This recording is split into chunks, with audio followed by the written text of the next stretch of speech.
Heads up, audio adventurers. Welcome to Human Bubble Podcast, where Plato shares snacks with the weekend and Schopenhauer gets lost in a Spotify playlist. In our freaky studio where cats knocking things over. We explore the chaos of being human through art, books, music, and philosophy, like a brainy fever dream with good lightnings. Strap in, it's weird, it's wise, and it's probably cheaper than therapy.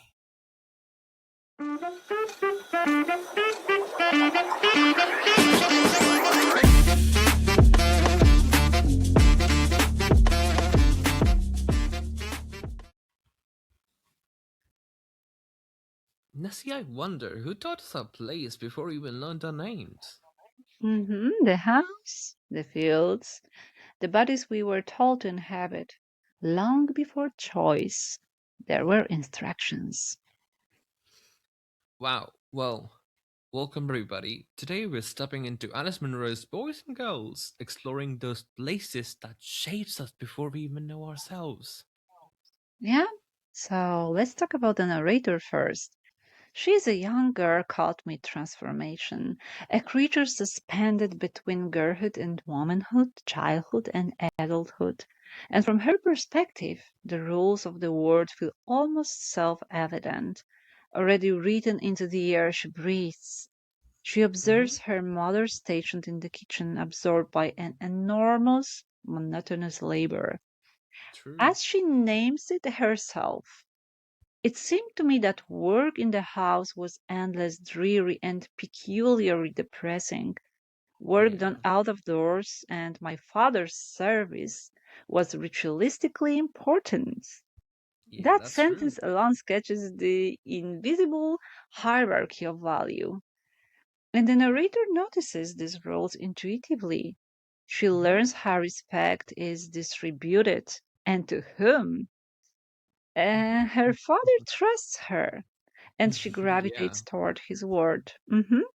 Yeah, she The does outdoors, gravitate towards the world. of course, the cutting of grass, the feeding of foxes. She holds this trust with reverence. In his presence, she grows shy, almost ceremonial. She would never dare to ask him questions. Of course, why Instead, would she she? works willingly under his gaze, filled by a quiet pride. Can you imagine? Being seen by him matters, Oh, it does. and and here lies something uncomfortable but undeniable. From Mm-hmm. an What is early it? age, girls are taught gently, silently, to please men, to earn approval through usefulness, devotion, obedience, and admiration. No matter how loudly we speak today about freedom, independence, feminism, one glance at social media tells another story. Millions of women still strive for male attention through bodies displayed, seduction perfected, beauty engineered, slimmed, reshaped, surgically adjusted. It borders on madness, believe me, and it's real. It's real, I know. even though it's you know not real, but real actually. And they say it's for themselves that they don't want that they want to feel good. But wanting to be seen has always been part of equation. That is I'm telling you. generalization, I know, yes, but Yeah. not an empty one. Even the most rebellious women, the loudest critics of patriarchy, often move within the gravitational field of the male gaze. They contest it and still orbit it. And perhaps that isn't a crime, you know? There is Mm-hmm. nothing inherently wrong in wanting to please, to attract, to be desired, as long as it does not replace the pursuit of happiness itself. Indeed. And Nessie, the narrator you spoke of, she's deeply intriguing, almost unsettling in her quietness. When I was reading Boys and Girls, she reminded me of someone I knew very well. Oh, Indeed, yeah. Her childhood feels eerily familiar, as if Munro has written a type rather than an individual. You remember Nessie, like, the narrator believes she belongs to her father's world, and there is that moment in the barn when the salesman came and her father says, Mhm. "Like to have you meet my new hired hand." And the salesman replies, "Could have fooled me. I thought she was only a girl." That moment matters, like, because that is the peak of her belonging, not the beginning of it, Yeah, actually. I believe And that. exactly, it's like she was recognized. So it's not an illusion. She's trusted. She's useful. She's seen. This word "seen" is very important in this whole in this whole story. Being seen, and that visibility fills her with pride. And then there is this night stories. You remember when you're reading this story, how fascinated we were about the stories she had. Yeah, we were indeed. So when her brother falls asleep, she tells herself stories where she rescues people. But now, I like imagine. this. I like this. Yeah, the stories at night. Yep. So it's connected with being seen as well. So now imagine, slowly, almost imperceptibly, those stories change as she grows. Imagine, Nessie, the rescuer needs to be rescued now. The coin has been Okay. flipped. Yeah. Someone enters in her story to act in her place. And her attention shifts from action to appearance. She starts wondering if she will be pretty or not. The movement is replaced with self surveillance. And there is the moment with Flora. The moment I keep returning to all the time when I was reading the story. I swear to God. Yeah, So, it's very crucial. exactly. And she leaves the gate open. I mean, the narrator, Somewhere I feel like Flora isn't resistance, she's recognition. So when Flora rushed towards the gate, the narrator could have closed it. She could have easily done that, but she didn't. And it's important that she says she didn't decide, her body just simply acted faster than loyalty. Yeah, I want to talk about that later as well. Yeah. Mm-hmm. We'll come to that as well. Hold your horses. This isn't betrayal to her father, it is a betrayal to her role she thought she had. Okay. And Yeah. for the first time, she acts without approval, without narrative, without permission. And the ending, her brother speaks for the first time, breaking the ice of innocence. He tells the truth. And the narrator doesn't protest. She doesn't defend herself. She doesn't argue. She still thinks that maybe it was true. Now, I didn't read this as a surrender. I read it as an end of innocence, Nessie. Hmm. She stops arguing with reality, and then that to me is devastating because it's also what adulthood often looks like, right? Hmm. Not Perhaps. rebellious, not victory, just clarity arriving quietly and staying. Yeah, Darkstar, don't you think the mother in Boys and Girls is already a ghost while still alive? Hmm. Like sealed into the kitchen, absorbed by endless invisible labor. And her work sustains this household. It carries no ritual, no prestige, no reverence. It simply must be done, Must be and done. therefore it's never seen. Because you talk about that being seen is important, right? Exactly. And mother's work is never seen.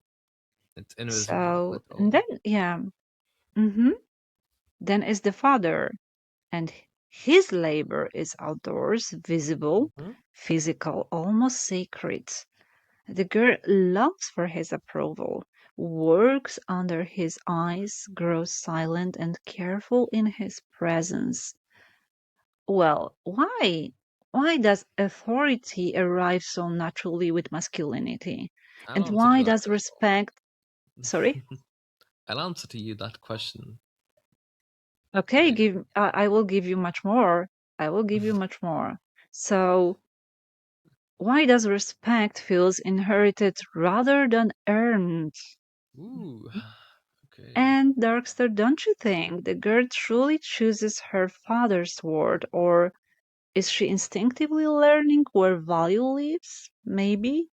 And finally, if the mother represents a future of quiet eraser and the father a future of recognition and dignity, what real choice does the girl ever have?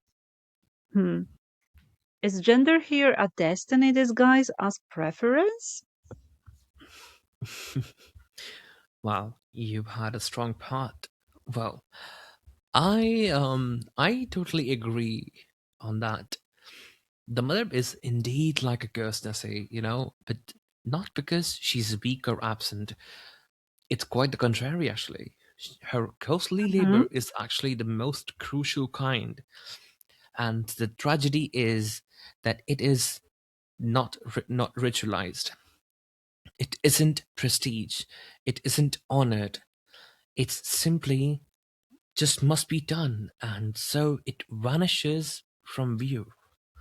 You see, that's what I was talking Hmm. about. So, her mother, she does all the essential work and the work that holds everything together, you know, and yet it remains entirely invisible and uncelebrated. Nobody really sees how hard she works, and from the crack of dawn until the dusk, her life becomes a kind of quiet eraser that what makes her almost spectral inside her own home. She's everywhere, yet still unseen. She's kind of the backbone of the household, and honestly, I don't think her stamina is any less than the father's, Nessie. She's strong. What effect, what difference is there that Hmm. the effort but visibility? Her So it's work not effort, happens, but visibility, of course. Yeah, it's about yeah, that. his work happens outdoors, in the open, where it can be witnessed, and because it is seen, it carries authority. Hmm. Simply. So it's not simply that masculinity inherits respect. It is that work associated with masculinity is designed to be visible. And what society sees, it values. That's what I think. And I think That's what like it is. That's what it yeah. is. What society sees it values. Yeah. hmm And I have more. I think like there is this is exactly where the girl fears begin. She isn't Hmm. rejecting her mother because her mother is weak. She's rejecting the future where strength goes unnoticed, where endurance leaves no trace. The kitchen doesn't erase the mother because it is small. It erases her because it never looks back at her. So when we ask whether the girl truly chooses her father's world, I don't think it's a free choice at all. It's instinctive.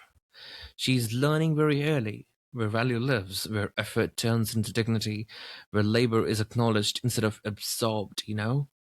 And what Hmm. this brings me to the last question. Is gender her destiny disguised as preference? Well, I think Monroe's answer is cruelly quiet. Performance forms after the world has already arranged the options. The girl isn't choosing between equal futures, she's choosing between being seen and being forgotten. Like I said, being seen is very important in this story. And that's where Hmm. choice is framed that the way destiny doesn't need to be announced itself, it simply feels natural. Okay. Okay. So let's talk about the gender and stereotypes. I Yeah, think it's let's a high go. time for that. It Okay, is. because I keep wondering about this endlessly, believe me. Is gender a destiny or is it rather a feeling? something internal and unstable.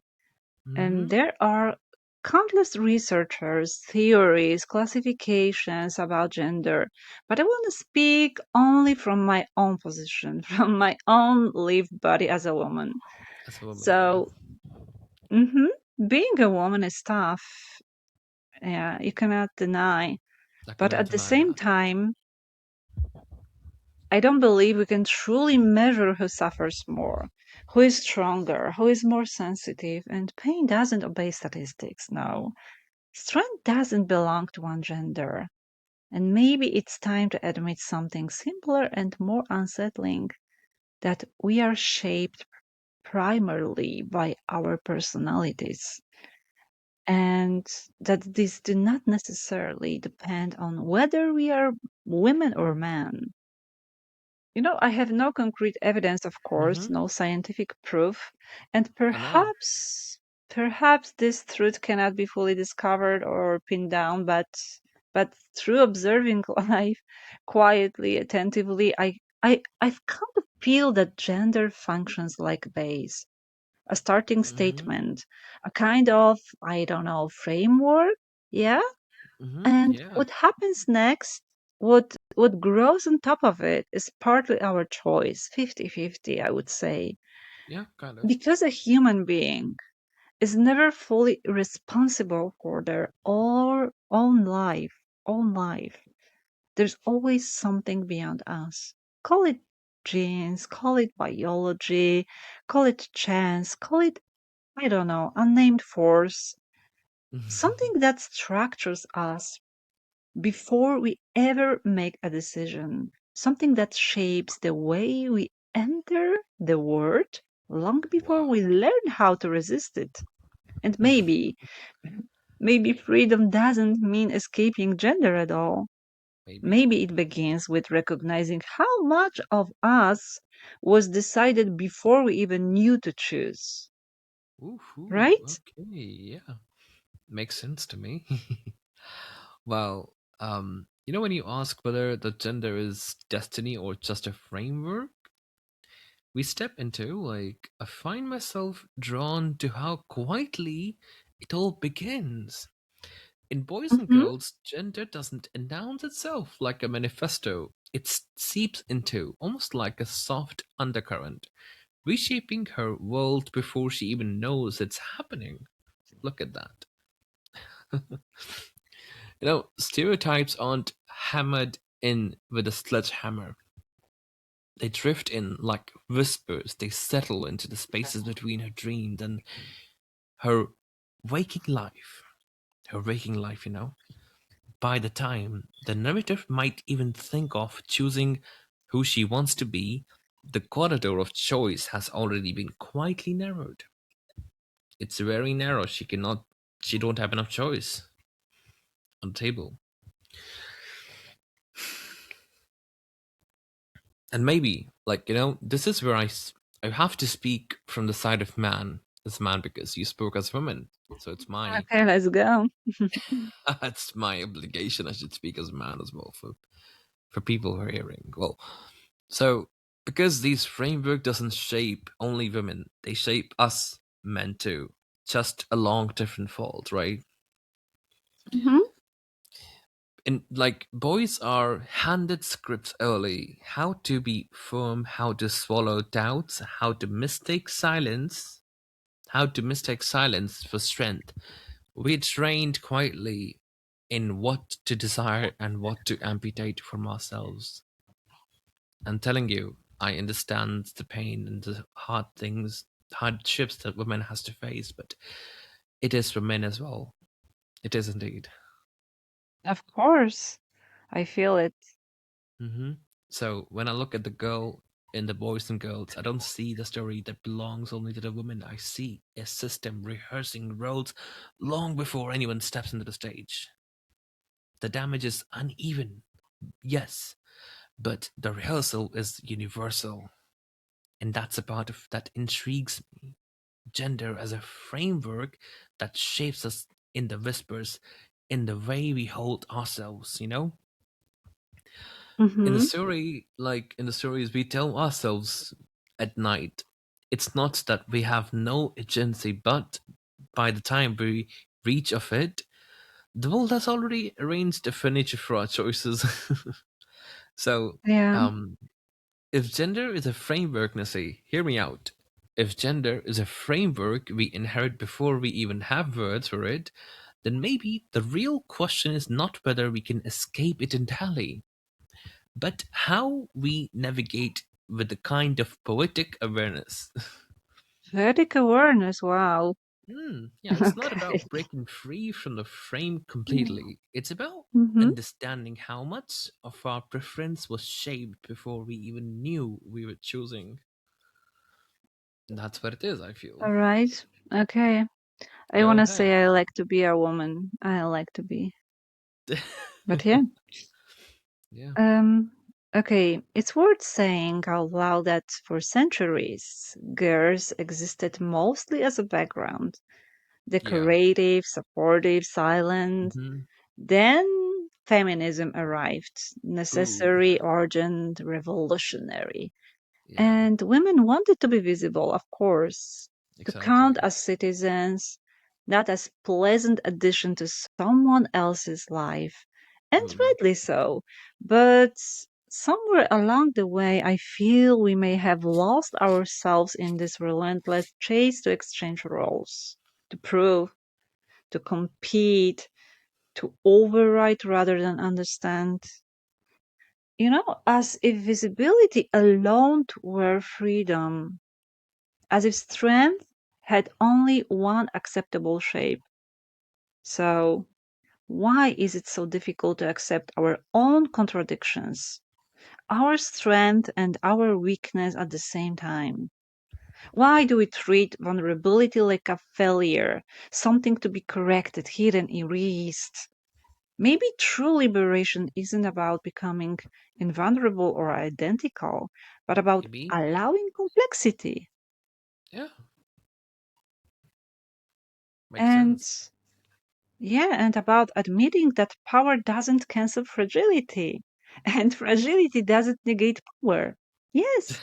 And maybe the most radical act isn't changing roles at all, but finally allowing ourselves to be the whole. I have a quote about rebellion. Go ahead. Okay. Nessie without code is not Nessie. Go Okay. ahead. It's this from the stories of page six. This PDF we put below the recording. So Uh it's huh. my grandmother. Okay, listen to that. Yeah, I'm listening. My grandmother came to stay with us for a few weeks, and I heard other things. Girls don't slam doors like that. Girls keep their knees together when they Ooh. sit down. Yeah. And worse still, when I ask some questions, that's none of girls' business. I continue to slam the doors and sit as awkwardly as possible, thinking that by such measures I kept myself free. Like That's the rebellious rebelling to what narrator she from says, our right? story. Yeah, that's the girl. Hmm. Wow. Well, she did give some wise advices though, but still, she's kind of different. The narrator. Mhm. Coming back to the point. So, what do you say? Like, visibility alone or freedom, then that that really lingers with me because being seen doesn't automatically mean being understood. It certainly doesn't guarantee freedom.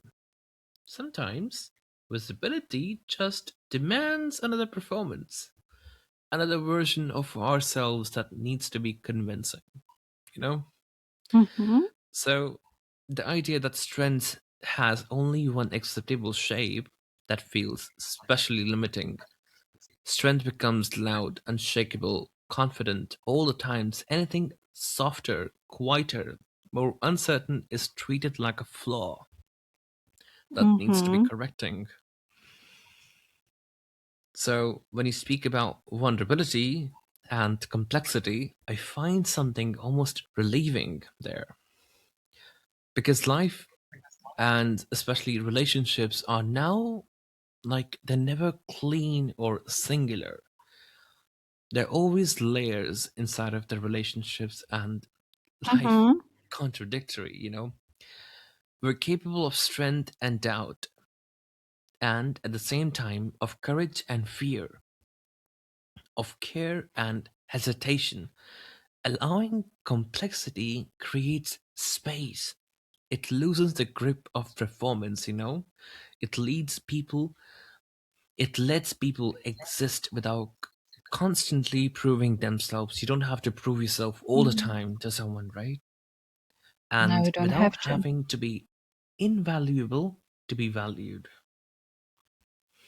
So, when you ask whether most radical act might be allowing ourselves to be whole, I think you're touching something essential.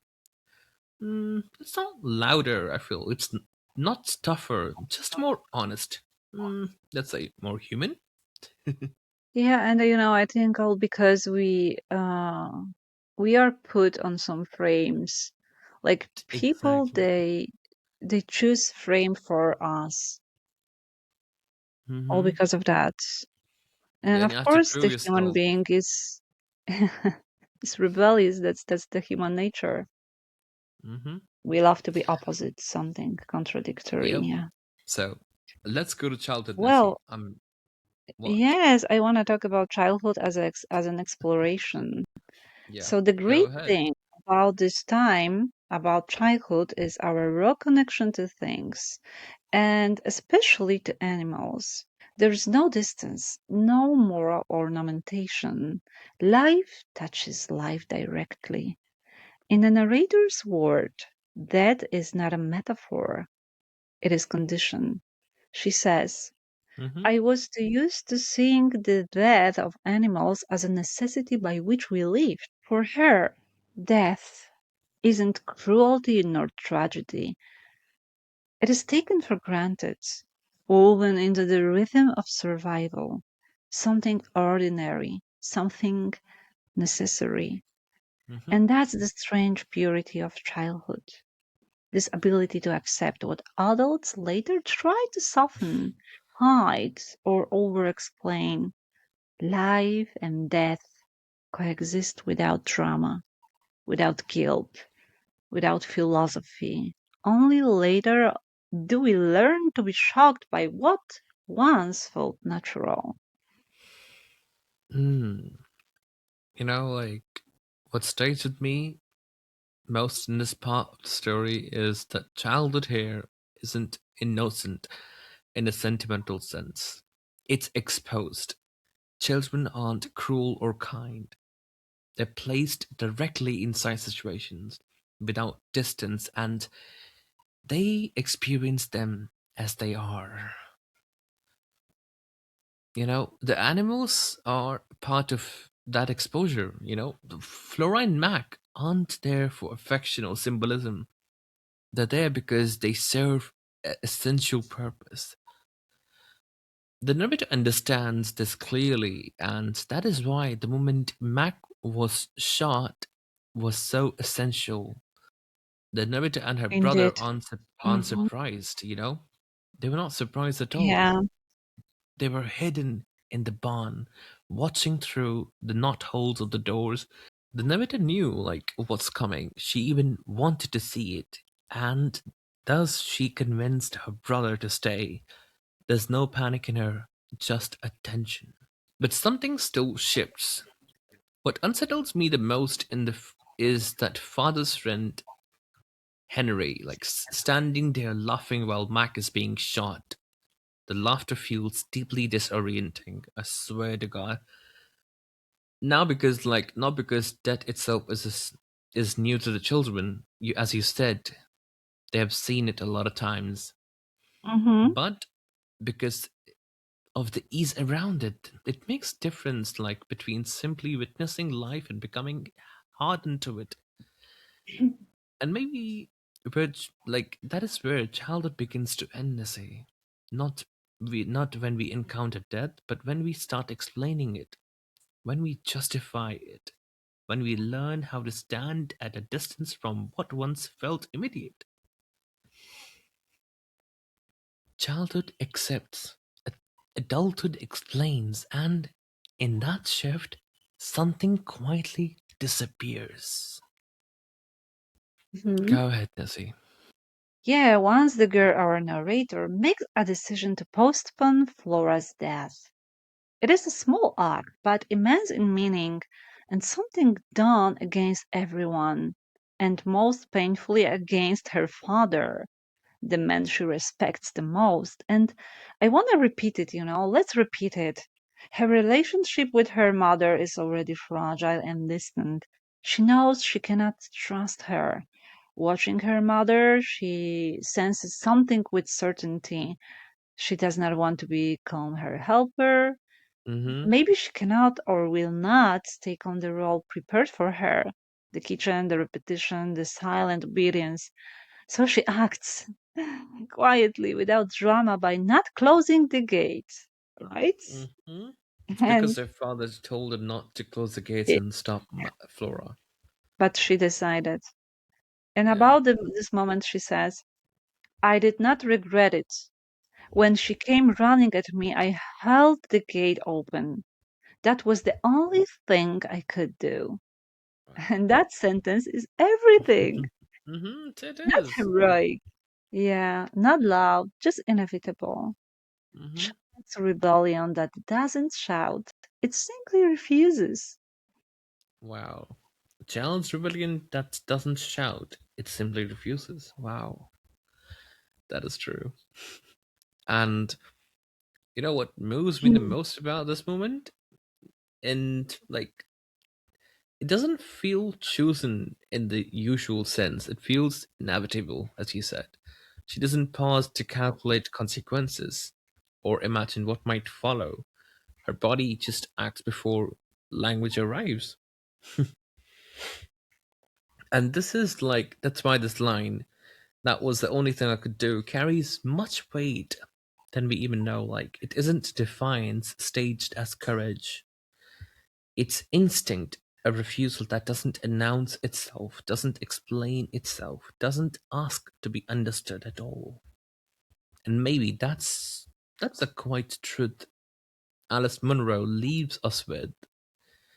Some rebellions doesn't rise up shouting, they simply happen because doing Yeah, otherwise would feel like a deeper kind of betrayal. What do you yeah, think? yeah. Yeah, deeper kind of betrayal. But let's talk about that's obvious. Like, the moment arrived when she decided. She decided to not be a girl, to not be a servant, to be Hmm. just herself in a The way she pure is. shape. Yeah. But let's talk about animals in our life because it's already a very sensitive topic. Yeah, it is. You know? So Yeah. why should we hold back? Let's just crack it up open. Yeah, our narrator grows up on a farm, that's what we know, surrounded by animals, surrounded by death, as we said, and she watches it often. Too often maybe. Killing animals for fur, for meat. It's not framed as cruelty but as necessity. It's natural. It Hmm. belongs to the order of things. She Yeah. learns early that life feeds on life, that Wow. survival has a cost. And because of that, death doesn't arrive as a shock, it arrives Mm. as a routine. But here we step into a sensitive field, a quiet, uncomfortable one. Should we treat animals? Oh, here we Uh-huh. are. Let's So the go. story doesn't offer an easy answer. It simply shows a world where animals are both living beings and resources, loved, named, fed, and then killed. No sentimentality, no excuses, just a fact. And maybe that's what unsettles us the most. Like, not the killing itself, but how easily we learn to accept it. I feel, um, God, this part that you spoke of. Damn it. Mhm. I feel like the story leaves us with a question. I feel, and I don't think that's accidental. It doesn't rush. to tell us how to feel. It simply places us inside a world where certain things are necessary and then steps back, asking us to stay with the discomfort, actually. So, acceptance here happens quietly. It isn't argued for or defended, It settles in through repetition, through routine. Okay. Something becomes ordinary not because it's harmless, but because it happens often enough that shocks like fades before even noticing it's fading. And Yes, they grew into it and adapted, right? yeah, what unsettles me the most is how love and killing exist side by side without contradictions. Animals are named, fed, cared, as you said, yeah, but then killed. Now, it is not out of cruelty but function. The story never pauses to soften the reality that explains it away. Maybe what troubles us isn't the killing itself, but our own capacity to adapt it, Nessie. Right? How easily Mm-hmm. necessity becomes normal, huh? How quickly something once difficult turns into something accepted, and how thin the line really is between survival and indifference. And indifference. And I feel this hypocrisy everywhere. People are going to judge me for saying this, but the truth is, we are all actors. We Hmm. pretend that we care about animals Yeah, while we do wearing so much. leather jackets, leather shoes, leather bags, the whole assortment. As consumers, we buy, we crave brands, we desire comfort, and yes, yes, we eat meat. And We tell me, do. how is it possible that we walk in shoes made of pig or cow skin, eat steaks, love McDonald's, and yet And we scream wear the loudly? woman wears a purse of made by crocodile skin, right? Yes. And after that, we scream loudly when a dog or a cat is left homeless. Oh, What is poor the difference puppy. between them? Oh, poor kitty. Yeah, they are all living creatures. Some of them we decide to protect, others we decide to consume. And And in that decision, consciously or not, we take on the role of God. Well, That's yeah. the uncomfortable truth we rarely want to face. Now that's gonna hit a lot of people, I know. But it is what it is, people. And that's a line I keep circling back to. We're all actors. And I think that's what makes the part so uncomfortable, right? Because it doesn't accuse from a distance, it includes us all. All of us, you, me, everyone. Whoever's listening and whoever's not. So we selectively we protect what lives close to us, Hear me out. Like what we recognize, what shares our space. Dogs and cats become family spot. Mhm. And whereas when it comes to cows and pigs, they become products. Not because life itself, like life is more alive than others, not because one life is more alive than others, no, not at all, but because proximity shapes our ethics more than logic ever does. That's the issue. And Munro never tells us what to do with this discomfort. She doesn't normalize it, as I said before, or soften it. No, she No, simply she don't. shows, She doesn't moralize now. yeah, she doesn't at all. So she simply just shows how easily these roles settle in, how quickly we adapt, how normally we learn what to love and what to consume. And maybe that's the most unsettling thing of all. Not that we make choices, but how quickly, how quietly we make them. Without language, without any ceremony, and how rarely we stop to notice what we have already accepted. Yeah, it's unanswered but alive. And asking is sometimes the bravest form of knowing. Exactly. I think it's a sign of living. It's a sign like when you're curious about something, you're Hmm. living, you're alive. So That brings me to my last question of our podcast. Nessie, was the gate open a mistake? Tell me, was it a mistake that she left the gate open? No, it was the first refusal, and refusal is how a self begins. Wow, true that.